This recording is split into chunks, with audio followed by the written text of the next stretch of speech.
Hey, I'm Shauna, just a human from Los Angeles, here to help you pick up the pieces from your breakup. I'm so excited today to have Melanie Amandine with me. She's a mental health counselor and coach specializing in the field of trauma recovery. Her YouTube channel focuses on helping people find freedom from their suffering in dysfunctional relationships, in particular with people who are personality disordered. Hey, Melanie, thank you so much for coming on with me today. Hi, Shauna. It's lovely to be chatting with you today. We've been talking about this, and I'm excited to be here talking about these subjects with you. I was hoping that today, if it's okay with you, that we could start by talking about trauma bonding. Absolutely fine. So I'm a trauma counselor. I've been working in the field for over 12 years now, helping people recover from traumatizing relationships. And one thing that people keep asking me is about trauma bonding. And this is something that is very apparent in dysfunctional, abusive relationships. The trauma of being like elevated and appreciated, idealized, to then just being discarded, to being devalued, to being accused, to being blamed. All of that is quite, over time, quite torturous, can be a form of torture. And then as such, a form of emotional Stockholm Syndrome happens where we end up bonding more with our abuser.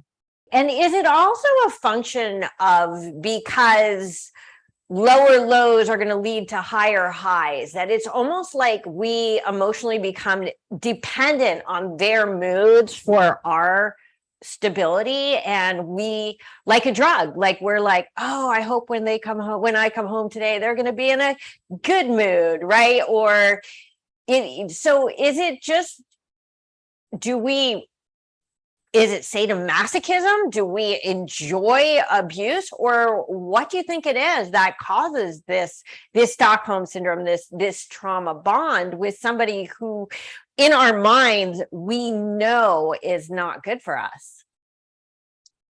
Well, a form of codependency happens in an unhealthy way. What you just described there could be described as becoming dependent upon that person being in a better mood again in order to feel better. That's the thing. It's very unnerving, to say the least, and torturous and abusive, to say the worst, when someone will just flip at you. It's traumatizing to your nervous system to be walking on eggshells around someone when they can just flip out. And for a lot of people who have BPD, they struggle with regulating the intensity of their feelings, and can easily flip.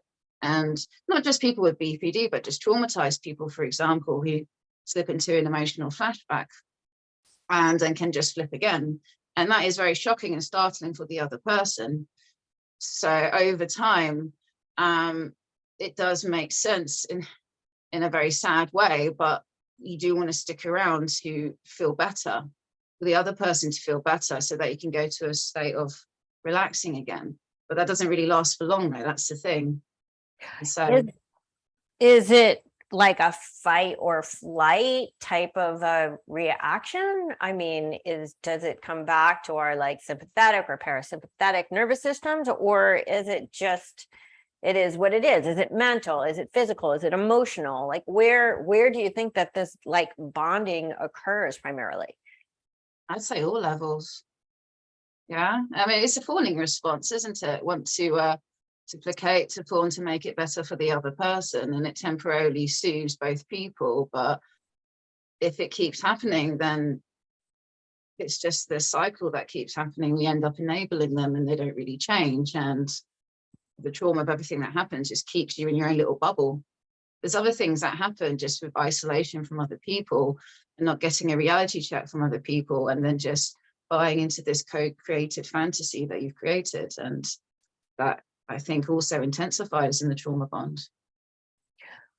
So even the very concept of a bond, right? When I'm thinking of bonding, I'm thinking of like crazy glue at this point. Like, when you're trying to break up with someone, or you're in the process of breaking up, or you have that broken heart, the bond feels tangible, right? Like there's an actual cord that is plugged into your heart and into their heart, even if they're a million miles away. So So how do we break this bond? I mean, right? That's the holy grail, right?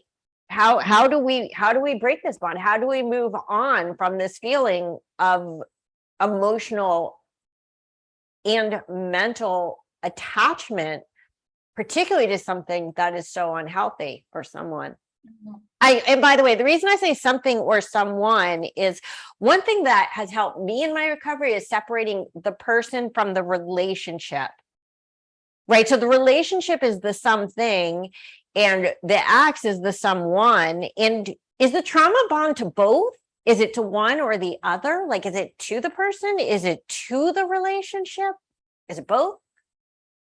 Both, and there's lots of explanations. And I'd also like to say with trauma bonding, often it's what bonds people in the first place is a shared trauma. So often people who can relate, and they find, like, finally I met someone who can get me.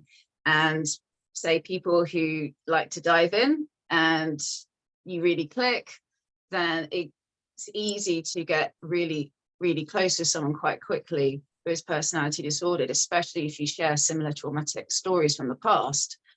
So having that wonderful experience of finally meeting someone with whom you can connect with, to then have experience like that person treat you in such a harsh way, that is right there, like the instigator for the trauma bond. And so that goes to your past, that brings up stuff from the past, and that's held in the body as well, is it not?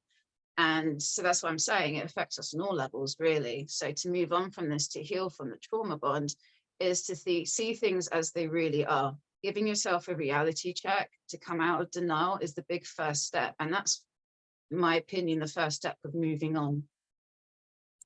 Right.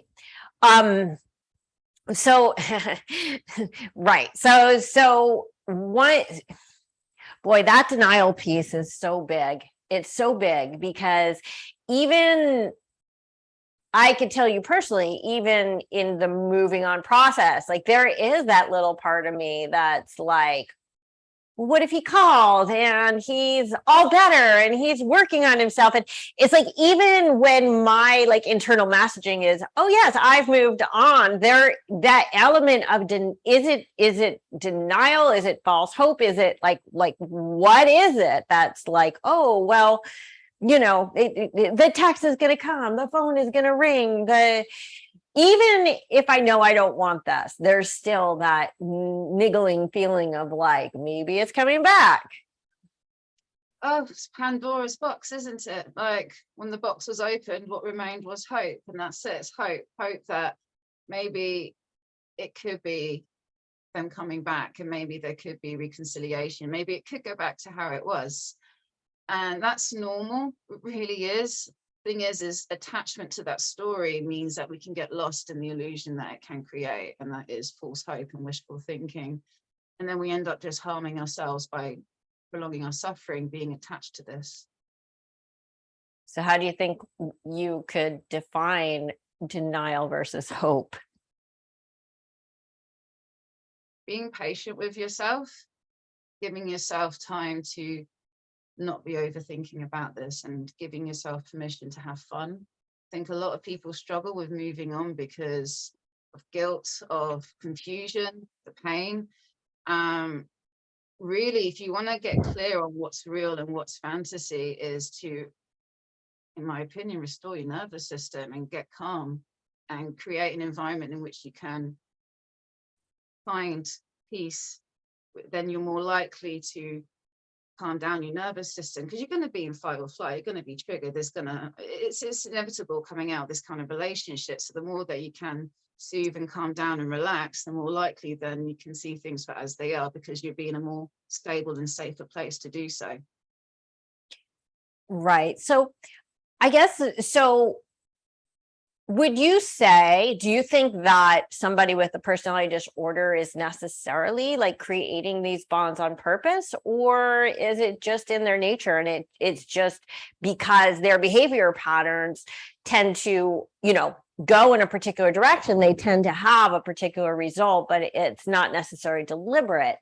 I guess like there's this like dichotomy of like, do I hold them accountable for their actions because they're hurtful or traumatic, or do I say it's beyond their control and it's really something that I should sympathize with or empathize with? And like where is that balance? I mean, because mental health is health, right? So I guess like one of the cognitive dissonances is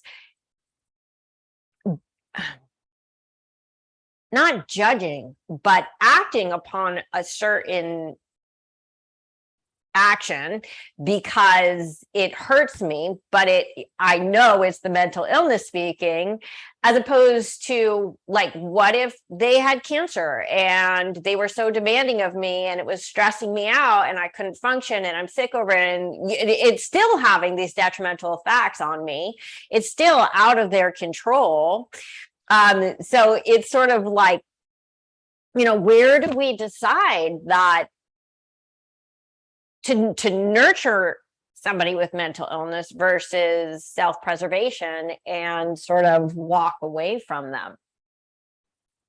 I could argue that it's both, that you can love someone from afar by walking away, because yes, it's good to be sympathetic and to realize that when people are largely unconscious, meaning that they don't have a grip over their mental health issues, they are a slave to their own whims, impulses, and urges, then yes, they don't have control. But however, to tolerate their behavior then enables them. And really, it's an act of growing up that needs to happen. And I would argue then is it not an act of love then to let them fall on their own sword and to let them grow up, if you've been helping them all this time and they haven't grown up still? Wow.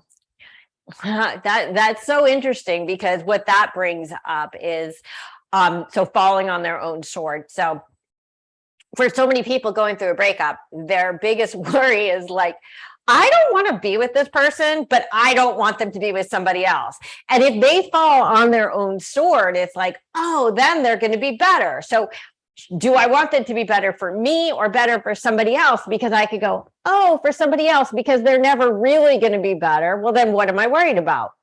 Or if they're better for someone else, well, why can't they be better for me? Right. So again, like it's like these mental patterns that as the trauma bonded person, there's just so much dichotomy. There's so much, it's not a line, a continuum, it's a circle. And it's like, where does it end? We get stuck in this circle game, right? On so many different treadmills.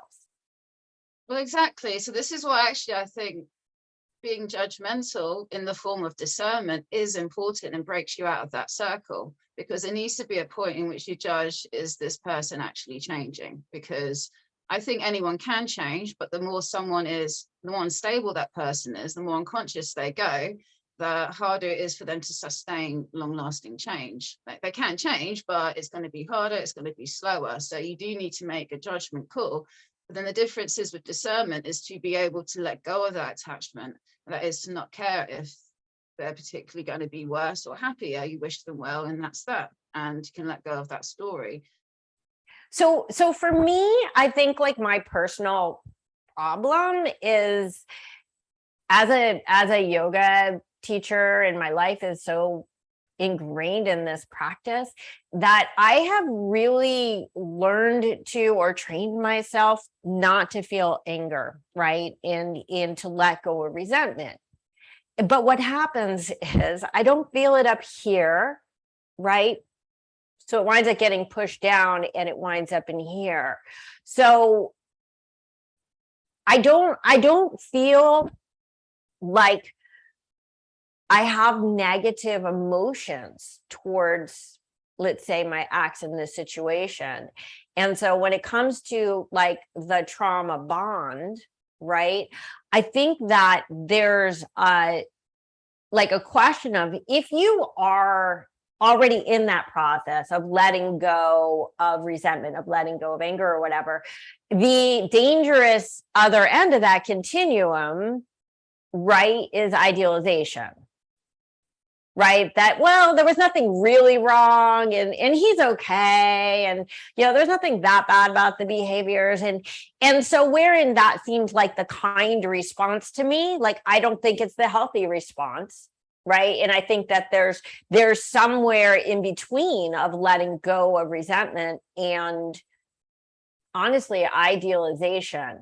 And by the way, unless you're stalking them on social media, you don't even know if they're improving themselves unless you're in conversation with them, in contact with them, which I think is dangerous. I think it's hard to break a trauma bond and stay in contact with your ex. Think about the intensity of being in a relationship with someone personality disordered, okay? And when it was really good, and all the energy and drive to get back to that good state, to merge again, because when you have beautiful moments, when you're enmeshed with your partner, when you merge, it's a wonderful feeling that a lot of us are unconsciously trying to get back to. So having time apart, in my opinion, with little to no contact if possible, really does help with your mind, because your mind will be automatically wanting to think about them, be dreaming about them, maybe emotionally you're pining for them, because it's addictive. That's the thing. The nature of these relationships get very addictive. So how would you treat an addiction, really? So what about like the pain of a healthy breakup versus the pain of a toxic breakup? I mean, it's funny when I look back on my breakup, maybe I'm just not remembering correctly, but it seems like I got over my healthy relationships a lot faster and more easily than this like really, really unhealthy one. And I do want to say that there's so much talk about patterns. I don't know that everybody has relationship patterns. I mean, this relationship, I've never experienced anything like this, and I'm 51 years old now. God help me. So, I haven't seen this pattern. In fact, I've never seen these behaviors. I've never seen little elements of the behaviors now that I'm looking into it with other men. But I like this one is just like, wow, like I've had such better relationships. Does that mean there's something wrong with me? Like, why is it so much harder, codependence, to get over a difficult relationship, a toxic relationship? And I like to say relationship because I don't think 99% of people are toxic. I think it's just how we interact with them that create toxicity. But it's just been weird for me because it's like, yeah, I've gotten over some really, really, really wonderful and incredible men, like so much easier. Likewise, you know what? I think in healthier relationships and more neurotypical relationships, however you want to see it, more functional relationships, there's more healthy independence. And there is a healthy measure of codependence, which is normal, natural. You're a team, right? The thing is that in dysfunctional personality disordered relationship, you end up relying on each other. So you're like balancing against each other. And this is like unhealthy codependence. And the trauma bond keeps you even further like this, even more dependent on each other. So when one person leaves, you're going to topple. So based on that, I mean, it makes sense then why it's harder to move on from these kind of relationships. That's a really cool analogy. Even just putting your arms like that, like really clarified things a lot. Okay, great. I guess that, I mean, there's also, right, we've got resentment, which is in the past, and fear that's in the future. And does a trauma bond always rely on the past? Is it always about the relationship that happened, or could a trauma bond also be attached to the fears of, well, how does my future look without all these promises of the relationship that I was in? I mean, is that a whole nother ball of wax? Is this future fear versus this like connection to an unhealthy relationship in the past? I swear I've read a study on like caged animals. When they spent so much time in cages, you open the door and they don't want to leave. That's right. Right. But I don't know, is that a fear of the future, or is that an attachment to the past? Or does the attachment to the past feed into a fear of the future? Yeah, exactly. It's all happening at once. I've been thinking a lot this week about like the word stuck, right? We talk about being stuck, and I've always thought about like stuck is sort of hard to move on. But then I'm realizing, like, in order to be stuck, you have to have forces pushing from both sides, right? So there's that past that keeps pressing against you, and there's this future that's scaring the hell out of you, and then there you are, just stuck in the middle. Conflicting forces and energies within. Yeah. It's it's so confounding, really, the human mind, and I think that when you get involved with someone, particularly in my case with a borderline, you start almost wondering, like, who's the one really with the problem? Why am I so stuck? Right? Like it's just like you become sort of the bearer of the weight that maybe they've put on you. But it's like, wow, like it really sheds a light on your own weaknesses and your own sort of unhealthy aspects of self, right? Oh yeah, absolutely. It's such a wake-up call to see how we act in challenging situations that we may not have realized interacting with more stable people, and just in general, our adversaries can be our greatest teachers. And for me, this is what helps moving on, just finding meaning out of this, really. Let's say that you're trauma bonded to an emotionally abusive person, and you're really committed to self-growth. I mean, you really do want to learn the lessons. And quite frankly, I believe it's the only healthy way to move on. The low-hanging fruit, of course, is I enabled this. I stuck around longer than I should have, and therefore I subjected myself to this, right? I mean, I can't say that none of this is my fault because I should have walked away. However, I also feel like that's maybe sometimes a bit of a cop-out, right? Because it's like, how do you find your role in a relentlessly abusive situation where you're just a shell of yourself beyond, I was a shell of myself, right? Like how do you like find your contribution to an abusive relationship without literally abusing yourself by taking on responsibility that you shouldn't be taking on? Yeah. So how do you grow other than saying, I won't enable again in the future? Like something, or maybe not. I mean, with a borderline personality, it could be that there was nothing that you did, because it could be as simple as saying, the water's boiled and everything boils over. I mean, did you contribute to that? I don't know. Yeah. So that's like also the weird, like you want to grow, you want to be better from this experience beyond just like, I don't want to get into that situation again. So how do you find like a rational, like explanation of your role in a truly and relentlessly abusive situation? Mm-hmm. This is why I think it's imperative to find an environment in which you feel safe, in which you can calm down and self-regulate your nervous system, because then you can access your mind properly. When you are in a relationship, when you are sharing an environment with personality disorder partner or ex, like I have clients who are going through a divorce, but they're still sharing personal space with them. Right. And it's hard to fully relax because you're on guard, you're protecting yourself. But anyway, thing is, if you're still sharing space, or if you're still in a relationship with someone who keeps blaming you, of course it's going to be really hard to discern what's yours and what's theirs.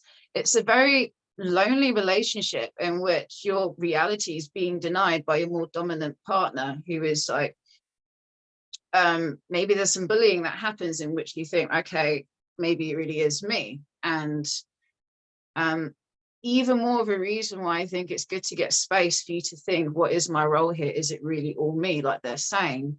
And in that space, not only can you get a better chance of having more clarity, but it also shows you from the response of your partner how they truly are. If they're having a serious reaction to you leaving and are bullying you, pestering you, guilt tripping you, playing mind games with you, even more of a confirmation that you've done the right thing to leave, to have space from them.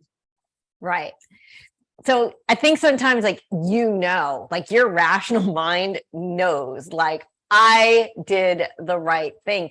So how would you suggest that someone stay in their rational mind versus their emotions? Because I think we all know that our emotions can be way stronger than our brains. Our brains aren't stupid. And you could also say that your intuition also knows, right? Which I might argue is an extension of your emotion rather than your rational mind, right? Intuition is just like, so both your intuition and your rational mind are like, run, don't walk, but your heart is like, don't go. Yeah. Like, how do we walk away and like literally just keep walking? That is truth, by the way, right there. It's like your heart's saying stay, but literally everything else is saying go. And again, this is the trauma bond right here. It's like the bonding to this person who's creating all this situation. End of the day, you're a co-creator into this story as well. You two have created this story. And in my opinion, the best way is to make a decision and to stick with it, because a lot of people stay because of the fog, fear, obligation, guilt. They'll stay because they love this person so much. And how much of this is wishful thinking? How much of this is denial? Because ultimately you're so dependent upon this person, you can't imagine a future without them. Believing maybe everything they're saying, and you don't want to leave because you're believing all the negative judgments about you. There's so many dynamics that can keep us tied to someone like this. And in my experience, the best thing to do is make a decision and to stick with it and to hold on to it. It's interesting that you say you love them so much, because I wonder if love is even the operative word. Right? Yeah. Because I think it's more, again, like loving the idea or loving the past or loving the future, or the future that isn't even the future, is just your expectations of the future. So yeah, I think love is tricky. I was at a meeting the other day and somebody made such an important, like an interesting question. They said, well, where is the line? And it's going to sound so like silly and like not even on the same plane. But then when you think about it, between love and pity. And it's like, boy, like, do you want to love someone for whom you have pity? Like, is that the relationship you want to be in? You just want to be with someone because you're better than they are, or you can heal them, or you can fix them. You feel bad for them. Like, is that love? Do I love everyone for whom I feel bad, or feel pity? Is such a difficult word, but isn't that interesting when you stop to think about it? Absolutely. And I mean, love is just so nuanced, isn't it? Compassion, pity, sympathy, it's all acts of love. And is this the kind of love that you want to be focusing on in this relationship? Because when it's like pity that keeps you together, it seems like it's more like a carer relationship or a parent-child relationship. And surely, I mean, I would want an equal. Right. Yeah. I mean, they say we all marry our mothers or our fathers, but I don't think we really need to, or our children, I guess. Yeah. So, okay. So for me, like, I think that when you say just make a decision and go with it, it's super important to take it just moment by moment. Like, even day by day in the beginning is just too much, But it's like, right now in this moment, can I survive? Hopefully the answer is yes. I think, 99 billion out of 900 billion and one times the answer is going to be yes. In this moment, in this second, I can do this, right? But it becomes really overwhelming when you think, so big and so broad, like never, or if you're in some no contact rule, like 3 months or whatever, if you have it set in your mind that on this date I could contact them, well, boy, that's not going to accomplish anything. You're just waiting for, a date to arrive. And instead of healing, you're just like stagnating until that day. And you're like, oh my God, now I can write to them again. Mm-hmm. It's attachment to our stories that we create, and our emotions fuel this. So it's understandable longing, missing them, especially when you spend so much time with them. Suddenly to be ripped apart from you, it's shocking, it's traumatizing. So part of my counseling services that I offer is often we're thinking about things that we wish we could have said to get closure, to answer questions, and I try my best to help with that. But ultimately, it's at some point making peace with and accepting that things are the way they are. And to be patient with yourself. It takes time for denial to fade away and to see things as they are, Yeah. And closure, again, just such a loaded word. Can you have no contact and closure? Because that way, the only closure you can really get is within your own heart, right? Yes. Because you're not talking to them. All you could do is hope that they receive good vibes, or, but sometimes I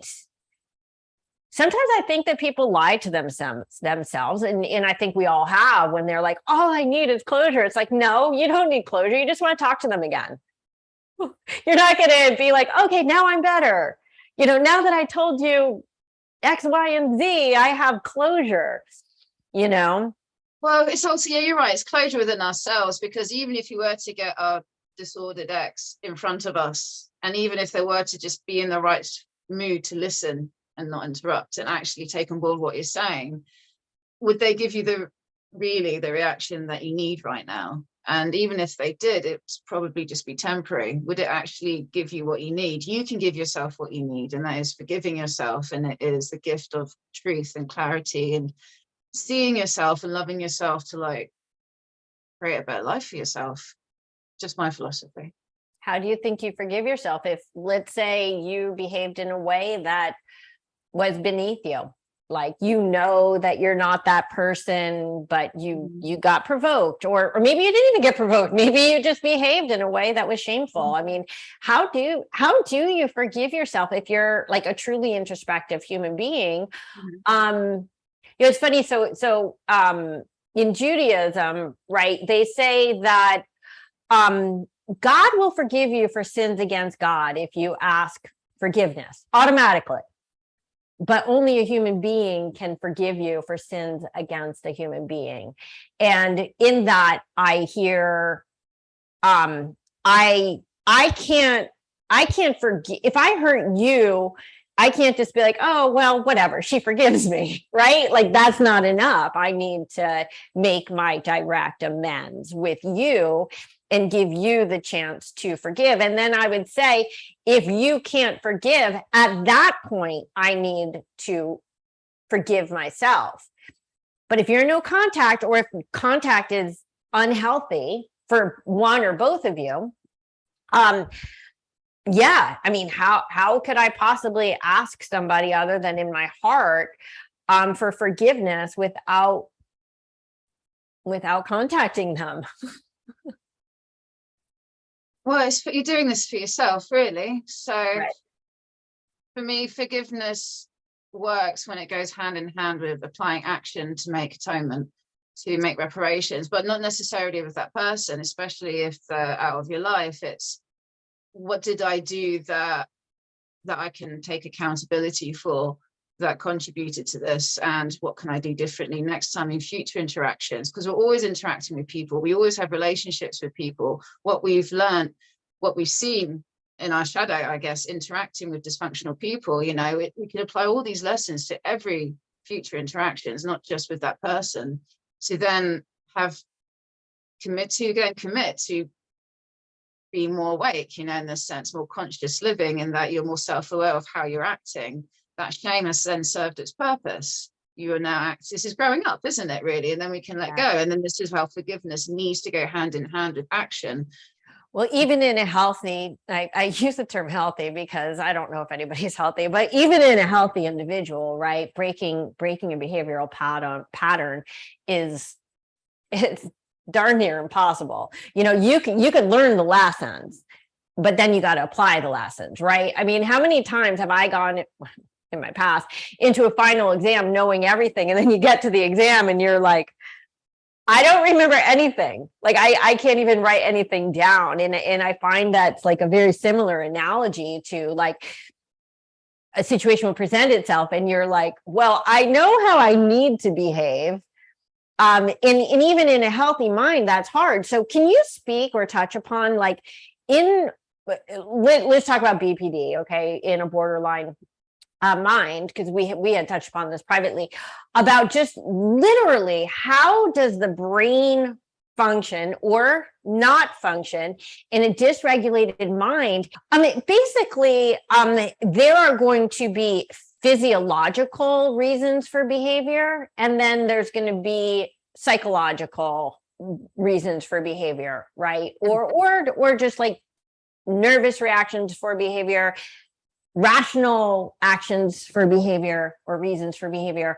But I guess, so from what I understand, the amygdala is overstimulated and the frontal lobe is understimulated. So there's literally synapses that are overfiring, underfiring. And what is the possibility of those like synapses or whatever you would call them?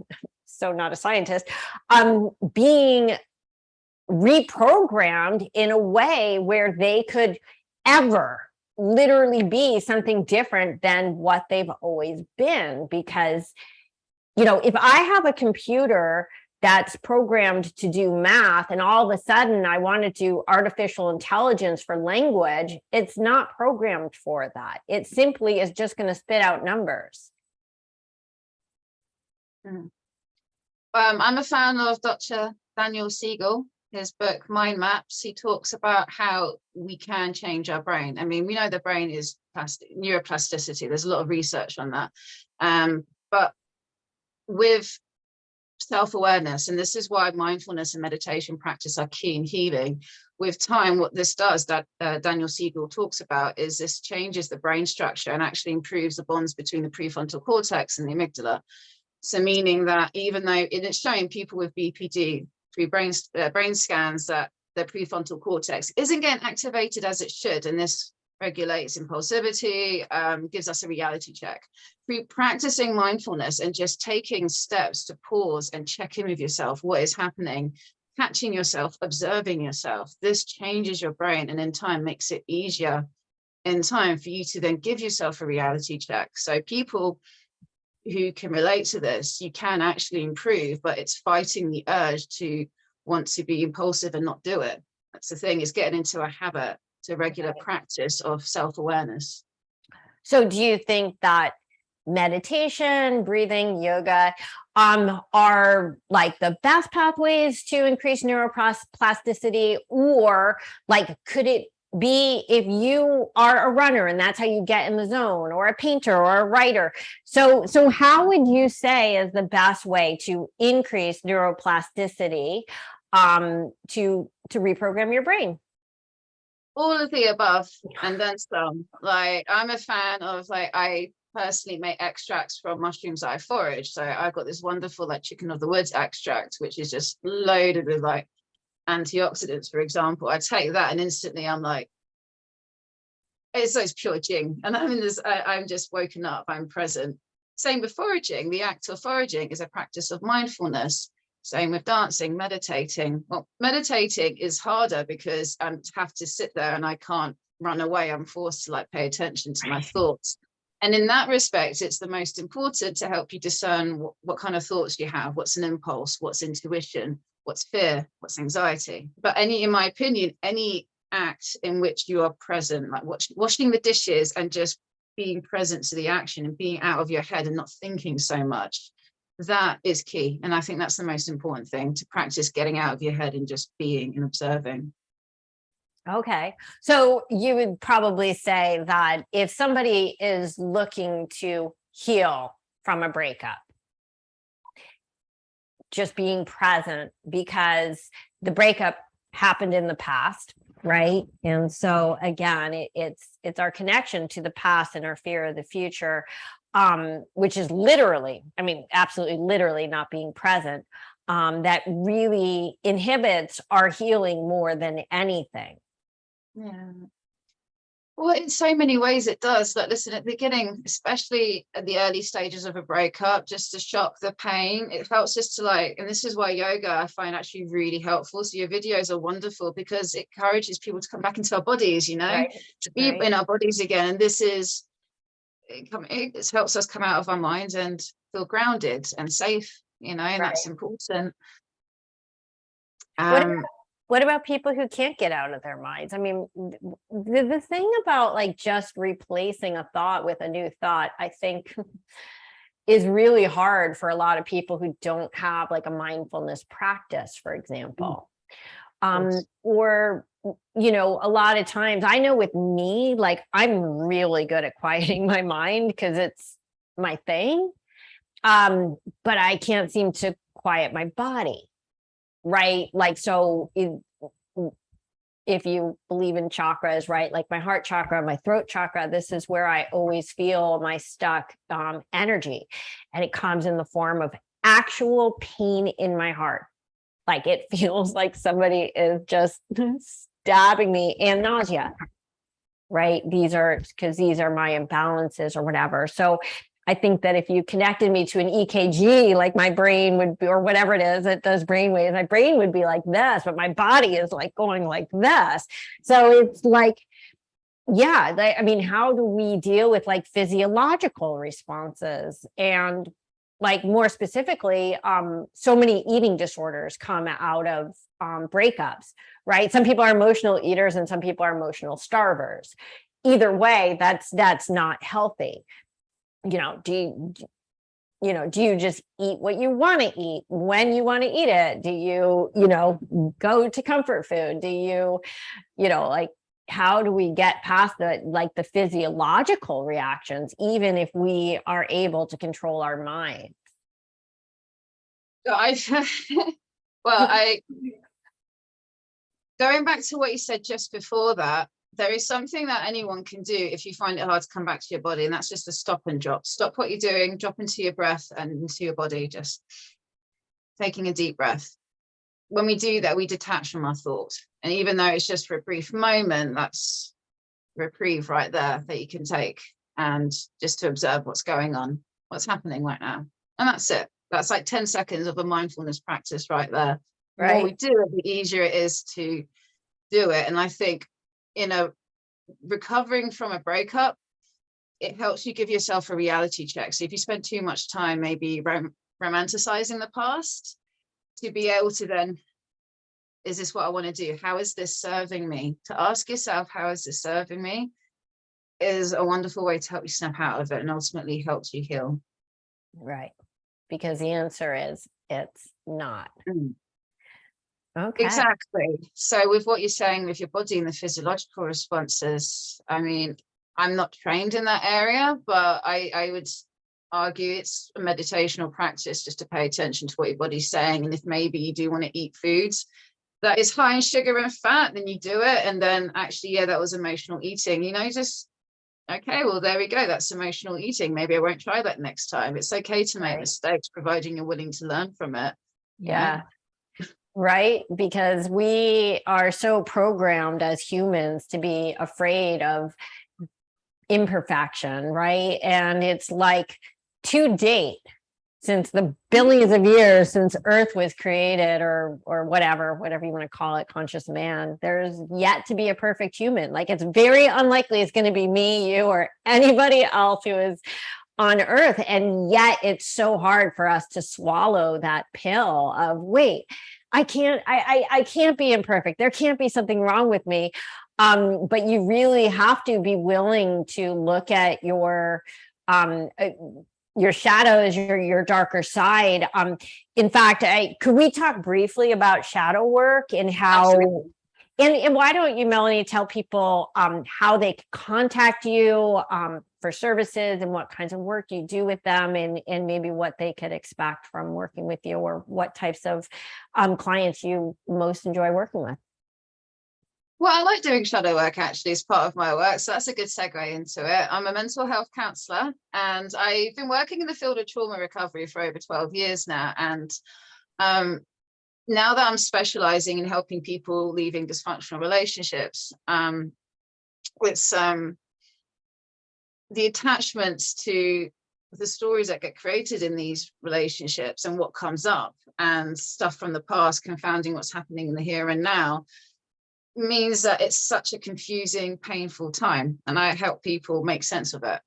And the shadow work, as I say, is seeing what's come up that you don't like about yourself in this relationship. Maybe you've been blamed for it, attacked for it, maybe even. Maybe this has brought up stuff from the past in which you were judged, and it feels horrible, right? To do shadow work is to own that part, to come into a better loving relationship, because anything bad about us can ultimately help us in the right context. For example, laziness, all right? Sometimes it helps to be lazy because we finally get a chance to rest, you know? But then the flip side of laziness is, you know, inertia, not getting anything done. So even times when you're being selfish, to be selfish can be very good at times, all right? And very bad at times as well. So to move beyond good and bad, you know, I mean, there are times when certain things are useful, and when we can get into a better relationship and understand how it served us in the past to be selfish, to be lazy, etc. And then it's better then to make it work for you and not work against you, when we can own that part of us. And ultimately it's liberating, because then no one can have power over you by accusing you of this part, you know? Because you're like, yeah, I know. I am that.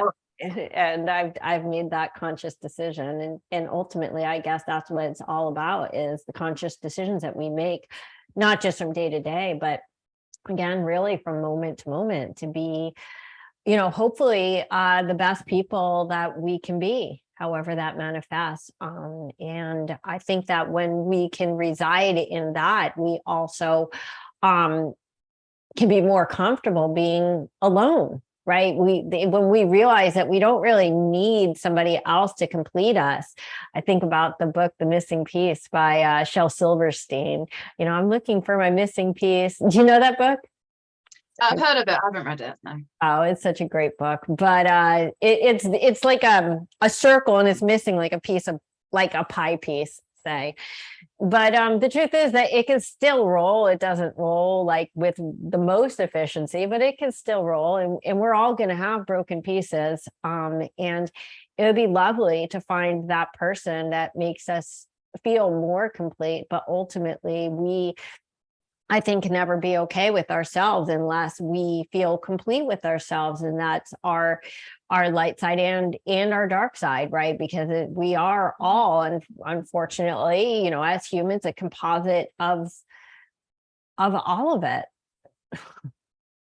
In psychosynthesis, which is what I trained in my counseling, it's synthesizing the aspects of our psyche that perhaps we split off, suppressed, projected, been in denial of, and integrating at a higher level. So in this sense, we are achieving completion within ourselves through self-awareness, through shining a light that is conscious awareness into the shadow that is your unconscious, and taking back aspects of yourself that you haven't seen, that you've projected onto other people, both the good and the dark. And just the beauty and wonder of seeing truth in yourself. It's the best gift, in my opinion. Right. And I think that also a distinction that has to be made is between contentment and complacency. So contentment being, I'm okay with who I am as I am, and yet I will always strive to be better. Complacency is, I'm exactly where I need to be. It's all good. And I think that that's like a very uncomfortable place. I think it's where most people who are self-confident reside, unfortunately, wherein they don't feel like there's any, not even room for, need for growth. And I will argue that even Mother Teresa was always trying to grow. I'm sure. I mean, I didn't know her personally or anything, but even the Dalai Lama, even these just highest, most enlightened humans, I think, are the ones who realize, like, if you think you've arrived, that's your first sign that you haven't arrived, because you haven't arrived. As long as you've got a pulse, there's room to grow. Of course, we are not sterile beings. For as long as we're living, we're growing. Melanie, I can't thank you enough for coming on with me today. It's been an absolute pleasure, and I'm sure that so many people are going to learn and grow so much from listening to you, and also going to your channel and playing your playlist over and over and over, like certain people have. It's really been helpful. So thank you. Well, thank you. It's been wonderful talking with you. Easy to talk with. And yeah, I'd like to do it again sometime.